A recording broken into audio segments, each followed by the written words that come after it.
Welcome to రవికిరణాలు TV బులెటిన్ల ముందుగా headlines చూద్దాం. పశ్చిమ గోదావరి జిల్లా భీమవరం నియోజకవర్గంలో సీఎం వైఎస్ జగన్మోహన్ రెడ్డి బహిరంగ సభ. మళ్లీ కొత్త మోసలతో వస్తున్న బాబు కూటమిని మరోసారి నమ్ముతారా అని ప్రశ్న.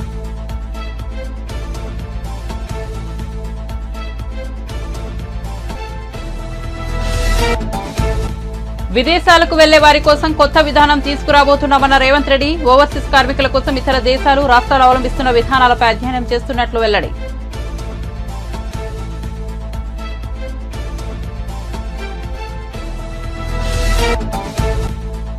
కాంగ్రెస్ అరచేతిలో వైకుంఠం చూపించి గెలిచిందన్న కేటీఆర్. ప్రజలు మోసపోవాలని కోరుకుంటారని రేవంత్ రెడ్డి గతంలోనే నిజాయితీగా చెప్పారని వ్యాఖ్య.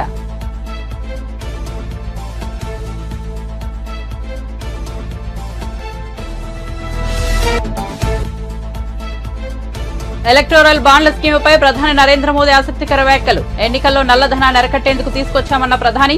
వాస్తవిక పరిస్థితులు ప్రతిబింబించినప్పుడు ప్రతి ఒక్కరూ పశ్చాత్తాపడతారని వ్యాఖ్య.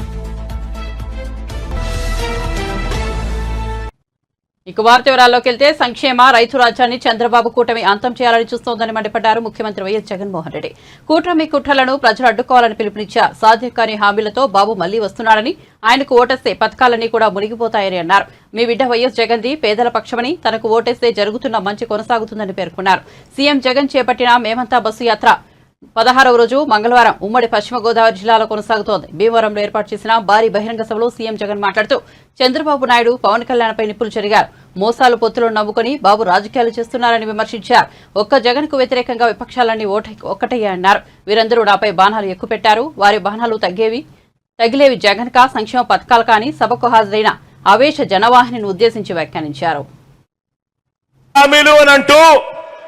ఇదే పెద్ద మనిషి చంద్రబాబు నాయుడు గారు ఇచ్చిన ముఖ్యమైన హామీలనంటూ మీ ప్రతి ఇంటికి పంపించిన ఈ పాంఫ్లెట్ లో ఆయన సంతకంతో ఏం పెట్టారో ఏం చెప్పారో చెప్పాలా? చెప్పమంటారా?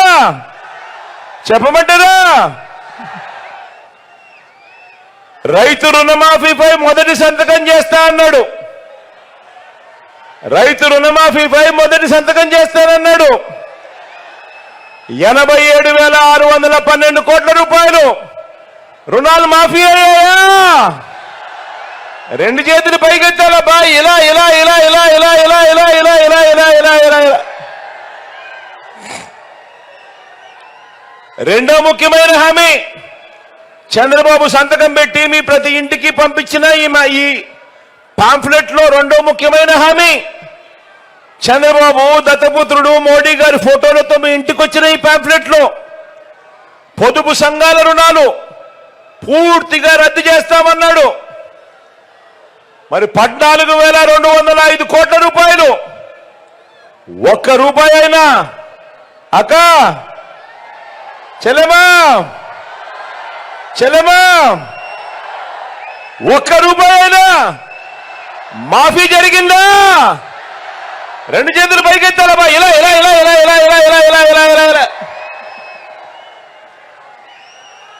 మూడో హామీ ఇదే పెద్ద మనిషి చంద్రబాబు నాయుడు గారు ముఖ్యమైన హామీలంటూ మీకు పంపించిన ముఖ్యమైన హామీ ఆడబిడ్డ పుట్టిన వెంటనే మహాలక్ష్మి పథకం కింద 25,000 రూపాయలు బ్యాంక్ అకౌంట్ లో డిపాజిట్ చేస్తామన్నాడు.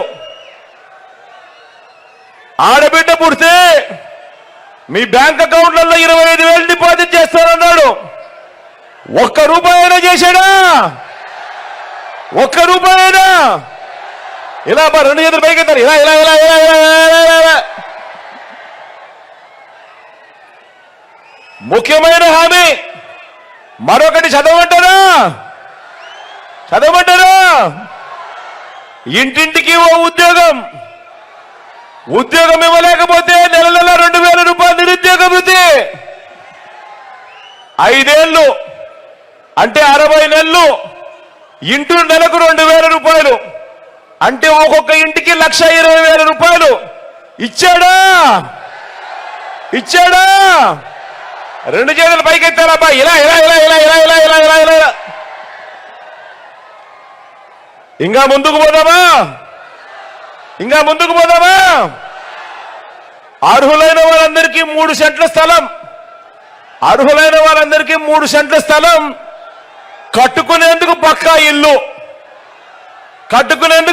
ఇల్లు కనీసం మీలో ఏ ఒక్కరికైనా ఒక్క సెంటు స్థలమైనా ఇచ్చాడా? ఒక్క సెంట్ అయినా? ఇలా రెండు చేతులు పైకి ఎత్తారు. ఇలా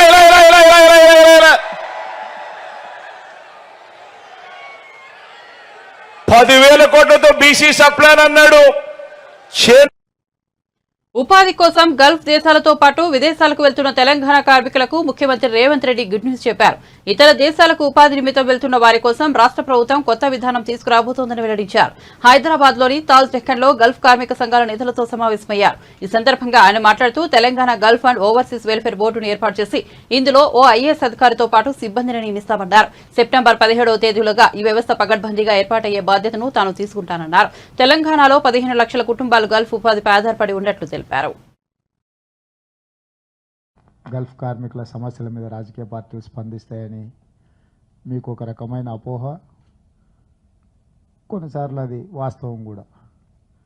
ఎందుకంటే ఉత్తర తెలంగాణలో ముఖ్యంగా జగిత్యాల, కోరుట్ల, ఆర్మూర్ ఈ ప్రాంతాలలో అత్యధికంగా కొన్ని బ్యాంకులే ఆ ప్రాంతంలో అక్కడి కార్మికులు పంపించే వాటిని స్థానికంగా లావాదేవీలు జరపడానికి కొన్ని కొత్తగా బ్యాంకులే అక్కడ ఏర్పడేటంత తోటో చనిపోవడము, ఉద్యోగాలు కోల్పోవడము, ఇట్లా రకరకాల సమస్యలు.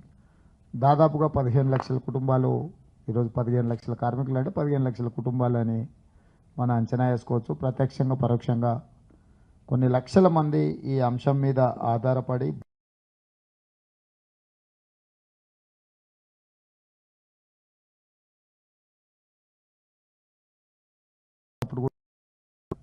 సంఘాలు వచ్చి నాకు నివేదిక అందించడం, అంశాలను ప్రస్తావించినప్పుడు నేను ప్రధానంగా ఆ రోజు నాకు తెలిసి 3 అంశాల మీద ఆ రోజే మీకు మాట ఇచ్చిన. ఇప్పుడు కూడా మా ప్రభుత్వం వచ్చిన వెంబడే, ఎందుకంటే ఇది అధికారికంగా అమలు చేయలేదు కాబట్టి మీ దృష్టికి రాలేదు.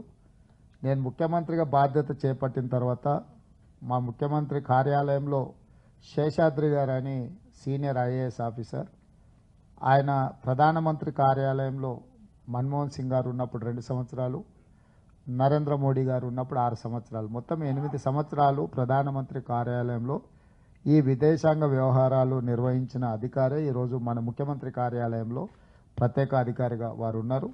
వారిని ఇతర అధికారులతోని ఒక అఫీషియల్ కమిటీని నేను నియమించి కంప్లీట్గా దీని మీద మనం ఎగ్జామిన్ చేసి దాంట్లో మనం బోర్డు ఏమనుకున్నామంటే Telangana gulf and other overseas workers welfare board పెట్టాలని ఒక విధానం తీసుకున్నాం. ఒక గల్ఫ్ కార్మికులే కాకుండా ఇతర ప్రాంతాలకు కూడా వెళ్ళి ఇబ్బందులు పడుతున్న వాళ్ళు, ప్రభుత్వం దృష్టిలో మీరందరూ గల్ఫ్ బాధితులు, కానీ ప్రభుత్వానికి ఇతర విదేశాలలో కూడా అక్కడికి వెళ్ళి ఉద్యోగ ఉపాధి అవకాశాల కోసం ప్రయత్నం చేసి అనుకోని సంఘటనల వల్ల, దుర్ఘటనల వల్ల నష్టపోతున్న వాళ్ళందరినీ కూడా వాళ్లకు హక్కులు కల్పించడం, వాళ్ళకు రక్షణ కల్పించడం, వాళ్ళని ఆదుకోవాల్సిన బాధ్యత రాష్ట్ర ప్రభుత్వం మీద ఉన్నదని చెప్పి వారి ఆధ్వర్యంలో అధికారులను నియమించడం జరిగింది.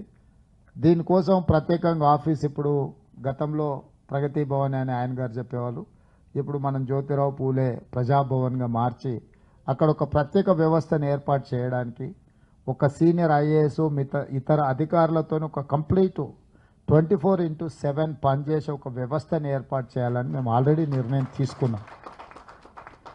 దీనికి సంబంధించి కేరళ రాష్ట్ర ప్రభుత్వంలో, అదేవిధంగా ఫిలిప్పైన్, ఇంతకుముందు మిత్రుడు ఎవరో చెప్పిన ఫిలిప్పైన్ను కూడా మేము స్పష్టంగా స్టడీ చేసినాం. ఫిలిప్పైన్ నుంచి ఎవరైనా ఈ గల్ఫ్ దేశాలకు వెళ్ళిందంటే ఉద్యోగం ఇచ్చే సంస్థ యొక్క వివరాలు ఆ ప్రభుత్వం తీసుకోవడమే కాకుండా వాళ్ళకి ఇచ్చే ఉద్యోగాలు కూడా కనీస వేతనాలు ఇస్తున్నారా లేదా, రేపు ఒకవేళ ఆ సంస్థ ఏదైనా కారణం చేత వీళ్ళని తొలగించినా, ఏదైనా కారణం చేత జీతాలు ఇవ్వకపోయినా, వాళ్ళ అర్హతకు తగ్గ వేతనాలు ఇవ్వకపోయినా వాటి మీద చర్యలు తీసుకోవడానికి ఫిలిప్పైన్ కంట్రీలో ఒక కంప్లీట్ వ్యవస్థ ఉన్నది. అంటే ఈ కార్మికుల తరఫున ముఖ్యంగా వాళ్ళు ప్రజలు మోసపోవాలనే కోరుకుంటారని ముఖ్యమంత్రి రేవంత్ రెడ్డి గతంలో నిజాయితీగా చెప్పి మరీ మోసం చేశారని, తప్పు ఆయనది కాదని మరదేనని బీఆర్ఎస్ వర్కింగ్ ప్రెసిడెంట్ కేటీఆర్ వ్యాఖ్యానించారు.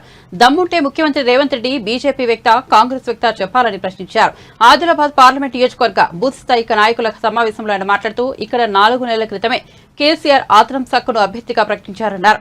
మనకు అధికారం పోగానే కొంతమంది వేరే దారులు వెతుక్కున్నారని, కానీ ఆత్రం సక్కు మాత్రం ఎలాంటి ప్రలోభాలకు లొంగలేదన్నారు. మంత్రి పదవులు, పెద్ద పెద్ద పదవులు అనుభవించిన వారు అధికారం పోగానే పార్టీ నుంచి జారుకున్నారని ఆవేదన వ్యక్తం చేశారు. ఆత్రం సక్కు కష్టకాలంలోనూ పార్టీతో ఉన్నారని ప్రశంసించారు. ఇంకో ఎక్కడెక్కడ ఉండే నీళ్ల కడికి ఇవాళ మళ్ళీ దేవులాడుకునే రోజులు కాంగ్రెస్ ప్రభుత్వం తెచ్చిన మాట వాస్తవమా కాదా గ్రామాలలో చర్చ పెట్టాలని చెప్పి మీకు విజ్ఞప్తి చేస్తా ఉన్నాం. కానీ తప్పు రేవంత్ రెడ్డిది కాదు. రేవంత్ రెడ్డి నిజానికి స్పష్టంగా చెప్పిండు. ఏం చెప్పిండు? ఎలక్షన్లకు ముందే చెప్పిండు.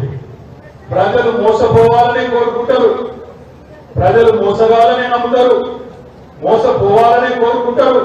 మరి వాళ్ళు కోరుకున్నప్పుడు మోసం చేయకపోతే మా తప్ప అవుతుంది అని చెప్పి నిజాయితీగా చెప్పి మరీ మోసం చేసిండు రేవంత్ రెడ్డి గారు. ఆయన తప్పు కాదు, కానీ మన తప్పే. ప్రజలకు మనం వాస్తవాలు చెప్పలేదు. 10 ఏళ్లలో ఏమేం పనులు చేసినామో ఈ రాష్ట్రంలో మనమే సరిగ్గా చెప్పుకోలేకపోయినాం. అత్యధికంగా భారతదేశంలో 10 ఏళ్లలో పిల్లలకు ప్రభుత్వ ఉద్యోగాలు ఇచ్చింది తెలంగాణ రాష్ట్ర ప్రభుత్వం కేసీఆర్ గారి నాయకత్వంలో. 1,60,283 మంది పిల్లలకు ప్రభుత్వ ఉద్యోగాలు ఇచ్చిన ప్రభుత్వం కేసీఆర్ గారి ప్రభుత్వం. మొన్న రేవంత్ రెడ్డి గారు ఇచ్చిన 32,000 ఉద్యోగ కాగితాలు కూడా మన ప్రభుత్వంలో ఇచ్చినవి తప్ప ఆయన ఇచ్చినవి కాదు. కానీ ఈ 2 లక్షల ఉద్యోగాలు ఇచ్చిన మన విషయాన్ని మన పిల్లలకు మనమే చెప్పుకోలేకపోయినాం. తాండాలలో, గూడాలలో అక్కడ జరిగే దుష్ప్రచారాన్ని సరిగా తిప్పి కొట్టలేకపోయినాం. నేను మీ అందరినీ ప్రార్థించేది ఒకటే, మనం కూడా మళ్ళీ తాండాలలో, గూడాలలో ఇది ఒక సక్కుదాల ఎలక్షన్ కాదు, ఆత్రం సక్కుగారి ఎలక్షన్ కాదు. ఇది పార్టీ ఎలక్షన్. నిలబడ్డది ఒక్క సప్పుదాల కావచ్చు, కానీ ఇది మనందరి ఎలక్షన్. మనందరి భవిష్యత్తుతోని, పార్టీ భవిష్యత్తుతోని ముడిపడి ఉన్న ఎలక్షన్ అనే మాట నేను మీకు గుర్తు చేస్తా ఉన్నా. 2111 బూతులలో ఉంటే మా అన్నలు, తమ్ముళ్ళు, అక్కలు, చెల్లెళ్ళు మీ అందరినీ నేను ప్రార్థిస్తా ఉన్నా. పార్లమెంట్ ఎలక్షన్ అయిపోగానే ఆగస్టులో మీ పంచాయతీ ఎలక్షన్ వస్తాయి, ఎంపీటీసీ ఎలక్షన్ వస్తాయి, జెడ్పీటీసీ ఎలక్షన్ వస్తాయి, తర్వాత సొసైటీ ఎలక్షన్ కూడా వస్తాయి. పార్లమెంట్ లో మనం కనుక గట్టిగా పట్టుబడితే ఇలా బ్రహ్మాండంగా ఆదిలాబాద్ పార్లమెంట్ లో గెలుపు అవకాశాలు మనకే ఉన్నాయి. ఇక్కడ ట్రయాంగిల్ పోటీ ఉంటది, త్రిముఖ పోటీ ఉంటది, పక్కాగా గెలిచే అవకాశాలు మనకు ఉన్నాయి. ఎందుకంటే ప్రజలు కోపం మీద ఉన్నారు, కాంగ్రెస్ ప్రభుత్వం మీద, బీజేపీ ప్రభుత్వం మీద తప్పకుండా మంట మీద ఉన్నారు. అందుకే మనం ప్రజలకు మొన్న జరిగిన మోసపు హామీలు, మొన్న ఇచ్చిన దొంగ హామీలు, వాళ్ళు మాట నిలబెట్టుకొని వైనాన్ని మనం విడమర్చి చెప్తే చాలు. గ్రామాల్లో పోదాం, పిల్లల్ని అడుగుదాం. రేవంత్ రెడ్డి అంటున్నాడు 32,000 ఉద్యోగాలు ఇచ్చినాను మాట్లాడుతున్నాడు రేవంత్ రెడ్డి, కాంగ్రెస్ వాళ్ళు.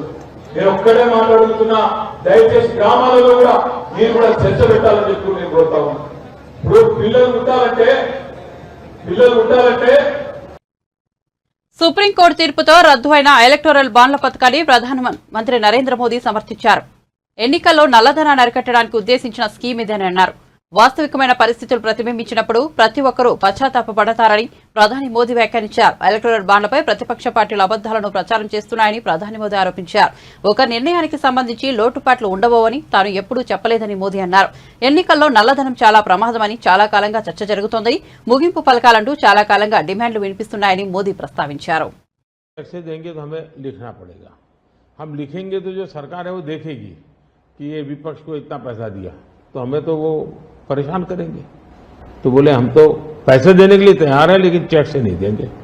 तो मुझे याद है हमारे 90 के दशक में जो चुनाव में हमको बड़ी दिक्कत आई थी, पैसे नहीं थे हमारे पास, और हम नियम लगा के बैठे थे कि हम चेक से लेंगे. देने वाले देने को तैयार थे, चेक से देने की इनकी हिम्मत नहीं थी. तो ये सारी चीजों का मुझे पता था. तो मैंने कहा तो हमने कहा भाई ऐसा है, अब देखिए इलेक्टोरल बॉन्ड न होते तो किस व्यवस्था में ताकत है वो ढूंढ के निकालते हैं कि पैसा कहां से आया और कहां गया. ये तो इलेक्टोरल बॉन्ड की सक्सेस स्टोरी है कि इलेक्टोरल बॉन्ड थे तो आपको ट्रेल मिल रहा है मनी का कि किस कंपनी ने दिया, कैसे दिया, कहां दिया. अब उसमें अच्छा हुआ बुरा हुआ वो विवाद का विषय हो सकता है, इसकी चर्चा हो. मुझे जो चिंता है वो मैं ये कभी नहीं कहता हूं निर्णय में कोई कमी नहीं होती है। निर्णय तो चर्चा कर सीखते हैं, सुधारते हैं, इसमें भी सुधार के लिए बहुत संभावना है। लेकिन आज हम पूरी तरह कालेधन की तरफ देश को धकेल दिया है, और इसलिए मैं कहता हूं सब लोग पछताएंगे। जब बाद में ईमानदारी से सोचेंगे सब लोग पछताएंगे। अब देखिए इलेक्टोरल बॉन्ड का भी विशेषता देखिए कैसा झूठ चल रहा है। कुल देश में 3000 कंपनियों ने इलेक्टोरल बॉन्ड दिए हैं। उसमें 3000 में 26 कंपनियां ऐसी हैं जिन पर कार्रवाई हुई है। ये कहते हैं ना ईडी वीडी टिकना फला, 3000 डोनर है उसमें सिर्फ 26, और उनमें से 16 कंपनियां ऐसी थी छापा जब लगा उस समय बॉन्ड खरीदा। कोई जोड़ सकता है इसको? अगर बॉन्ड खरीदा, लोग ये जोड़ रहे हैं, उसकी विशेषता ये है कि ये जो 16 कंपनियों ने बॉन्ड खरीदा उसमें से 37 पैसा अमाउंट बीजेपी को डोनेशन में मिली।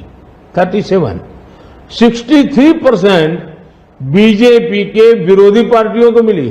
अगर पूरे जोड़े जाएं तो हाँ। मैं ये 16 कंपनी जिसका ईडी सीबीआई कोई न कोई उस समय एक्शन भी हुआ और बॉन्ड भी निकला, 37% अमाउंट बीजेपी ने, 63 ऑपोजिशन को। क्या ईडी रेड करे और ऑपोजिशन को डोनेशन देने का कार्यक्रम बंद करे? क्या बीजेपी ऐसा करेगी?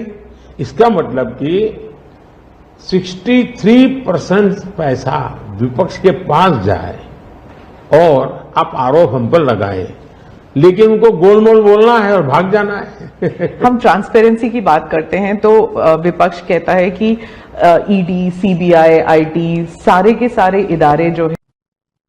ఆంధ్రప్రదేశ్ ముఖ్యమంత్రి జగన్ పై రాయితో దాడి చేసిన నిందితులను పోలీసులు గుర్తించినట్టు తెలుస్తోంది. ఈ దాడికి పాల్పడే యువకుడితో పాటు మొత్తం 5గురిని అదుపులోకి తీసుకుని విచారిస్తున్నట్టు సమాచారం. అయితే దీనిపై విజయవాడ పోలీసులు ఎలాంటి అధికార ప్రకటన చేయలేదు. కేసు దర్యాప్తునకు సంబంధించి వివరాలు బయటకు పొక్కకుండా జాగ్రత్తలు తీసుకుంటున్నారు. మంగళవారం సాయంత్రం ప్రెస్ మీట్ పెట్టి వివరాలు వెల్లడించే అవకాశం ఉందని తెలుస్తోంది. సెల్ ఫోన్ డేటాతో పాటు క్లూస్ టీం పరిశీలనలో కీలక సమాచారం లభించినట్టు తెలుస్తోంది. ముఖ్యమంత్రిపై దాడి చేసింది వడ్డెర కాలనీకి చెందిన సతీష్ కుమార్ అలియాస్ సత్తిగా పోలీసులు గుర్తించినట్టు సమాచారం. ఫుట్పాత్ పై వేసే టైల్స్ లో విసిరిన ముక్కను జేబులో పెట్టుకుని వచ్చిన సత్తి సడన్ గా సీఎం పైకి ఆ రాయిని విసిరినట్టు తెలుస్తోంది. మంగళవారం ఉదయం సత్తితో పాటు అతడి పక్కనే ఉన్న ఆకాష్, దుర్గారావు, చిన్న, సంతోష్ ని కూడా అదుపులోకి తీసుకున్నట్టు తెలుస్తోంది.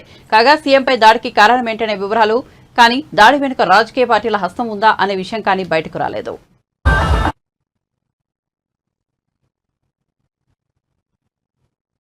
ముఖ్యమంత్రి జగన్మోహన్ రెడ్డి గులకరాయి కథ అడ్డం తిరిగిందని, వైసీపీ క్రియేట్ చేసిన డ్రామా వారికే ఎదురు తిరిగిందంటూ టీడీపీ పొలిట్ బ్యూరో సభ్యులు వర్లరామయ్య ఆరోపించారు.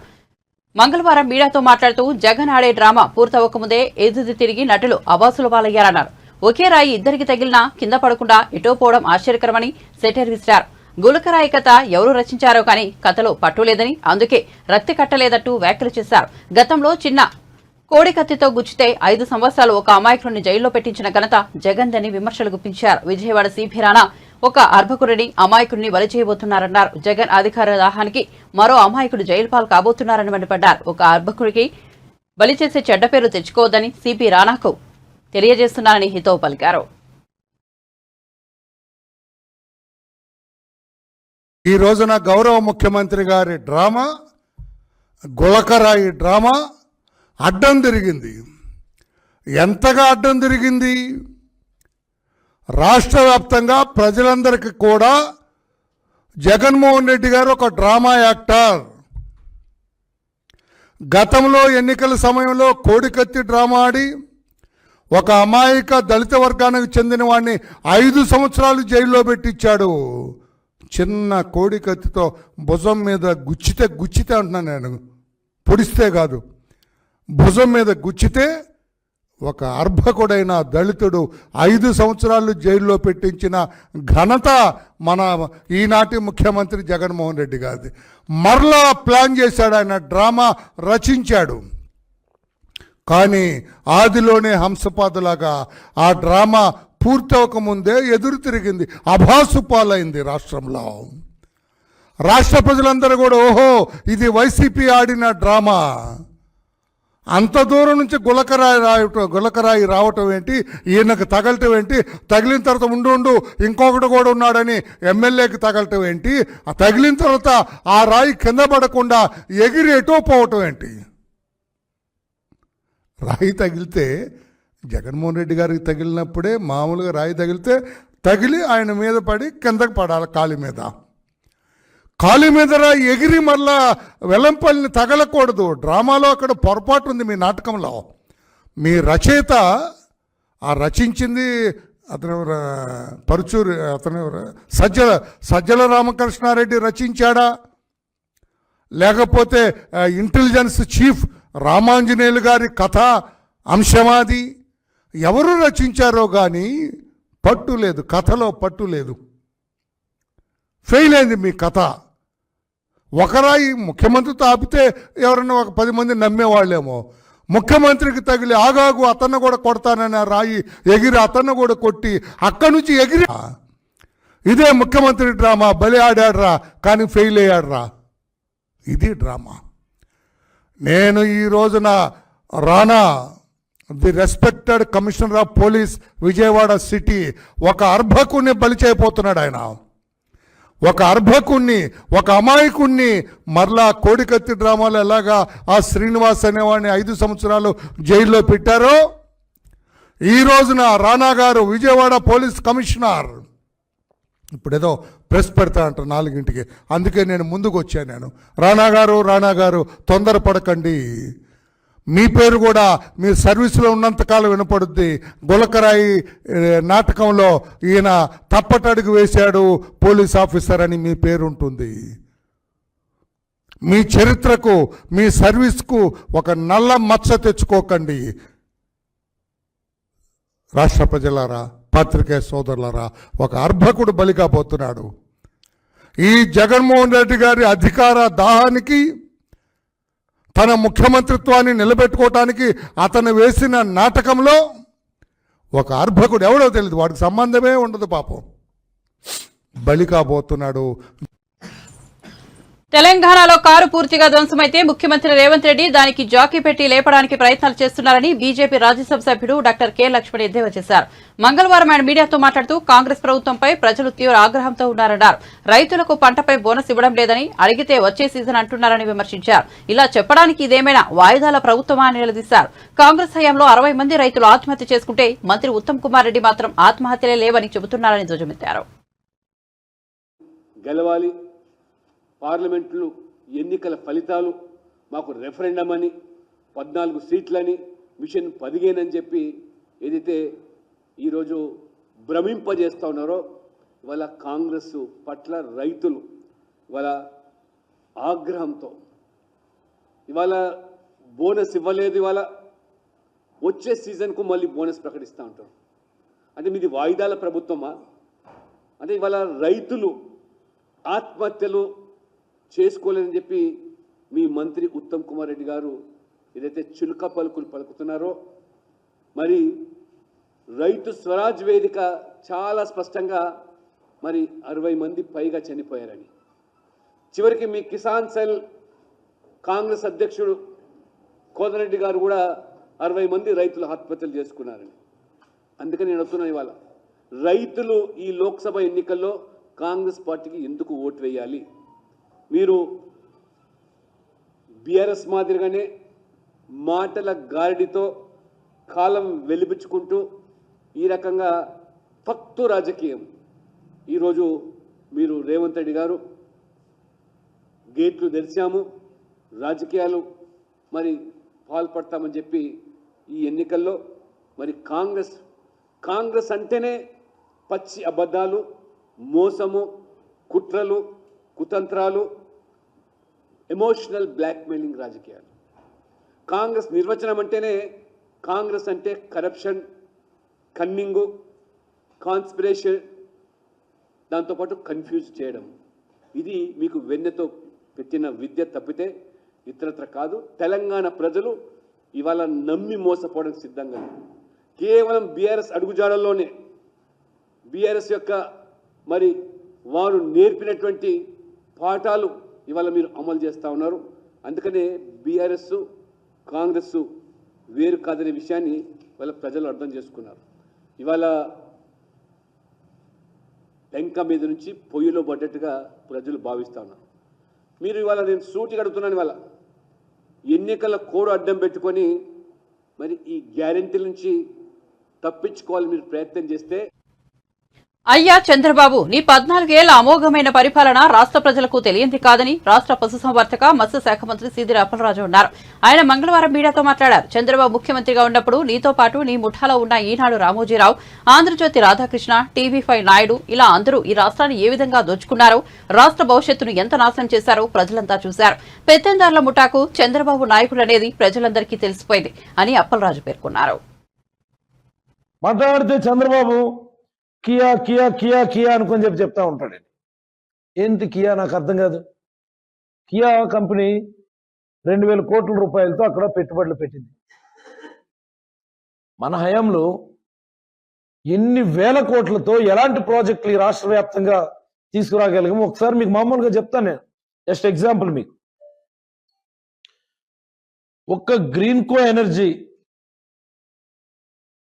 గ్రీన్ ఎనర్జీలోనే 23,000 కోట్ల పైన పెట్టుబడులు తీసుకొచ్చినాం మనం గ్రీన్ ఎనర్జీ డిపార్ట్మెంట్లో. అంతెందుకండి, శ్రీ సిమెంట్ 2,500 కోట్లతో పెట్టుబడులు పెట్టింది మన స్టేట్లో. 4 పోర్ట్లు కట్టిస్తా ఉన్నాం మనం. సుమారుగా ఒక పోర్ట్లే 10,000 కోట్లతో మనం పెట్టుబడులు పెట్టిస్తా ఉన్నాం మనం. భోగాపురం ఇంటర్నేషనల్ ఎయిర్పోర్ట్ 3,500 కోట్లతో మనం కట్టిస్తా ఉన్నాం దాన్ని మనం. సెంచరీ ప్లైబోర్డ్స్ సుమారుగా 1000 కోట్లది. Ramco Cements, Pepper Motion electrical bus manufacturing industry, Havells, Daikin, Blue Star, Voltas, Kopparthi electronic park, bulk drug park, most important ఇది నక్కపల్లి దగ్గర 2,000 కోట్లతో బల్క్ డ్రగ్ పార్క్ నక్కపల్లి దగ్గర. ఇనీషియల్ గా కాకినాడ జిల్లాలో అనుకున్నాం, ఇప్పుడు అది బల్క్ డ్రగ్ పార్క్ నక్కపల్లి దగ్గరకు మార్చినాం మనం. అదాని డేటా సెంటర్ వాళ్ళు గ్రౌండ్ చేసుకోగలిగారా? లేదు కదా, మనమే కదా గ్రౌండ్ చేస్తా ఉన్నాం.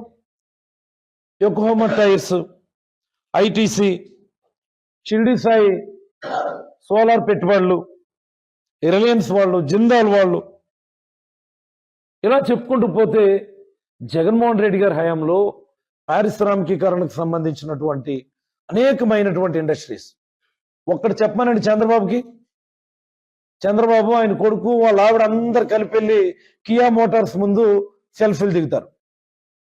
రా, మేము కట్టిస్తా ఉన్నటువంటి మూలపేట పోర్టు ముందు సెల్ఫీ దిగేళ్ళి చంద్రబాబు ఎలాగ వస్తున్నావు కదా ఈరోజు. మేము కట్టిస్తున్నటువంటి భోగాపురం ఎయిర్పోర్ట్ ముందు వెళ్ళి సెల్ఫీ దిగేళ్ళు. ఖచ్చితంగా చంద్రబాబు విశాఖపట్నం రాజధానికి అనుకూలమా వ్యతిరేకం అనేది తేల్చి చెప్పాల్సినటువంటి సందర్భం. ఉత్తరాంధ్ర ప్రజలందరూ కూడా రాజకీయాలు ఖచ్చితంగా తేల్చుకోవాల్సినటువంటి సందర్భం ఇది. బులెటిన్ ముగించే ముందు హెడ్లైన్స్ మరోసారి చూద్దాం.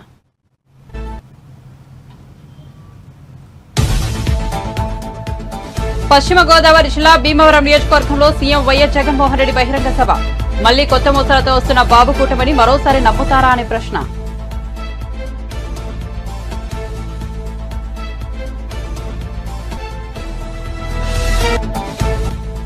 విదేశాలకు వెళ్లే వారి కోసం కొత్త విధానం తీసుకురాబోతున్నామన్న రేవంత్ రెడ్డి. ఓవర్సీస్ కార్మికుల కోసం ఇతర దేశాలు, రాష్ట్రాలు అవలంబిస్తున్న విధానాలపై అధ్యయనం చేస్తున్నట్లు వెల్లడి.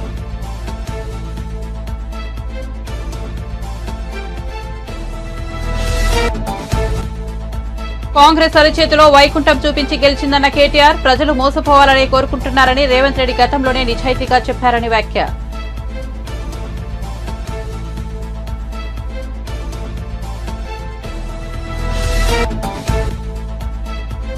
ఎలక్టోరల్ బాండ్ల స్కీంపై ప్రధాని నరేంద్ర మోదీ ఆసక్తికర వ్యాఖ్యలు. ఎన్నికల్లో నల్లధనాన్ని అరికట్టేందుకు తీసుకొచ్చామన్న ప్రధాని.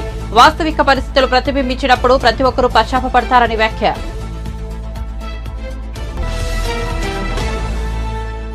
మరిన్ని అప్డేట్స్ కోసం చూస్తూనే ఉండండి రవికిరణాలు టీవీ.